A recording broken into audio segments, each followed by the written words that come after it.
ميسرة بكور مدير المركز العربي الأوروبي للدراسات. ميسرة، لابد أنك شاهدت هذه الصور وهذه المشاهد القادمة من سوريا. ما هي الرسائل برأيك التي ستصل إلى مسامع العالم وخاصة أوروبا والولايات المتحدة؟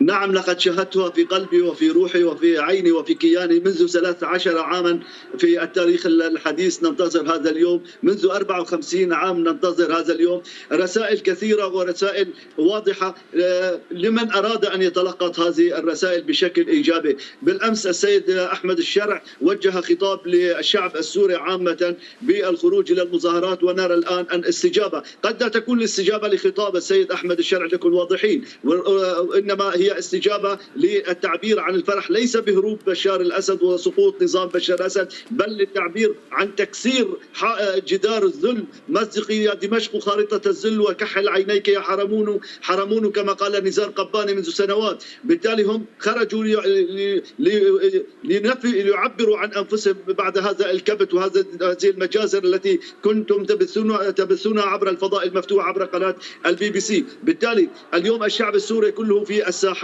بكافة أطيافه، كما كنت تتحدث حضرتك ورأيت بأم عينك الامرأة السافرة داخل المسجد الأموي وهي تقوم بالتقاط الصور دون أن يتعرض لها أحد. الآن نسمع هتافات الثورة الأولى واحد، الشعب السوري واحد.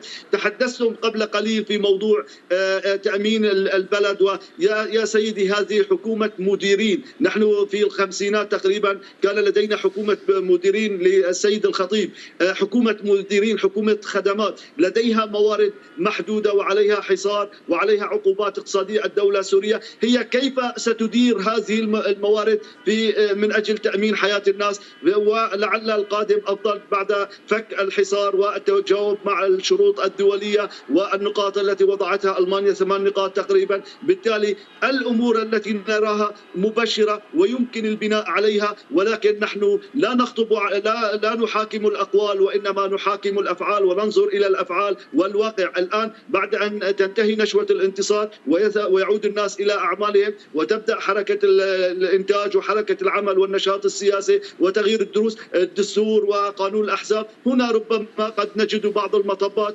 وتزال كل الخطابات الرنانة وكل هذه الأشياء. هنا يمكننا أن نحكم على أداء الحكومة وعلى القيادة العامة بقيادة أحمد الشرع.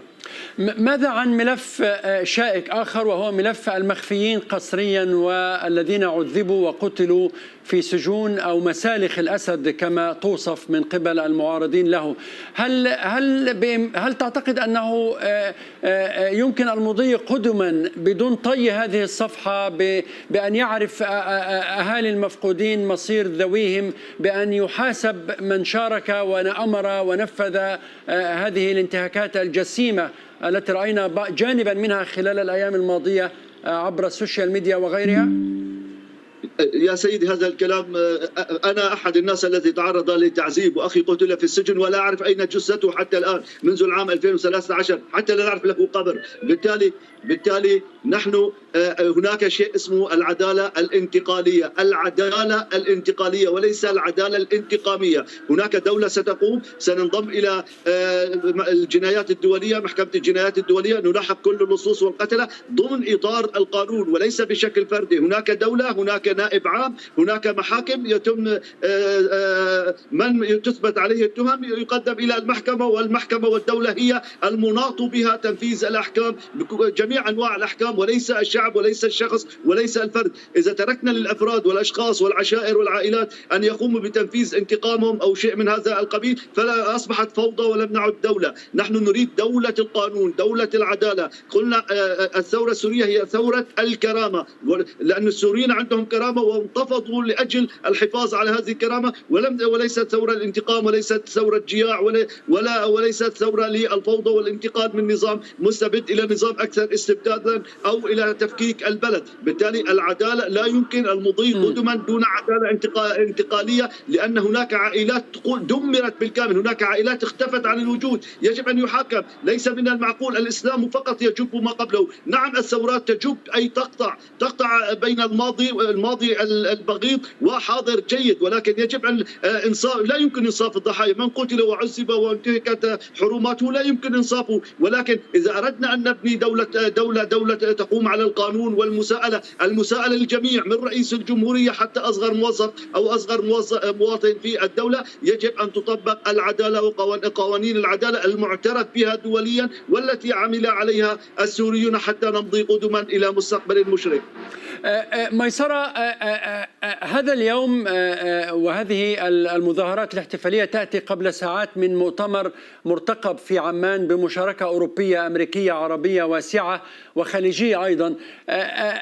هل يمكن أن تؤدي هذه المشاهد التي نراها الآن إلى قرارات سريعة برفع العقوبات عن سوريا مثلا، بتقديم دعم للإدارة الجديدة في سوريا، برفع هيئة تحرير الشام مثلا من قائمة المنظمات الإرهابية أو ما شابه، أم أن الأمر ربما بعيد في هذه المرحلة؟ سيدي أنت تحدثت على نقطتين وأنا كنت أود أن أتحدث خطوة بخطوة. ربما رفع هيئة تحرير الشام عن قائمة الإرهاب، هذه خطوة. ماذا ستقدم أنت في المقابل؟ خطوة مقابل خطوة. هناك شروط. هذه الدول بالنتيجة كما تحدثت في البداية هم لا يتعاملون مع الخطابات ومع الشعارات ومع المظاهرات، هم هناك مؤسسات، هم قدموا شروط واضحة. يعني بالأمس كنت وزيرة الخارجية عندنا هنا في ألمانيا أنالينا بيربوك كانت تتحدث عن 8 نقاط، وكان هناك اجتماع كبير. أنت تقدم خطوة وأنا أقدم خطوة.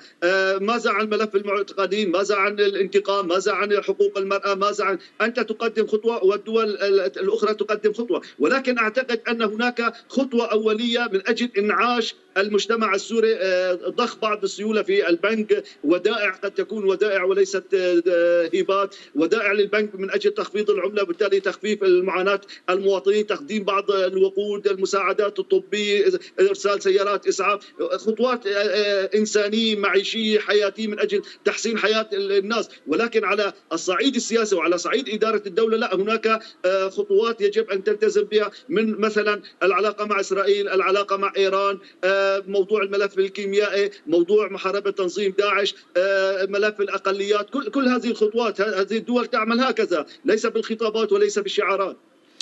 ميسرة بكور، مدير المركز العربي الأوروبي للدراسات، كنت معنا من برلين، شكرا جزيلا لك.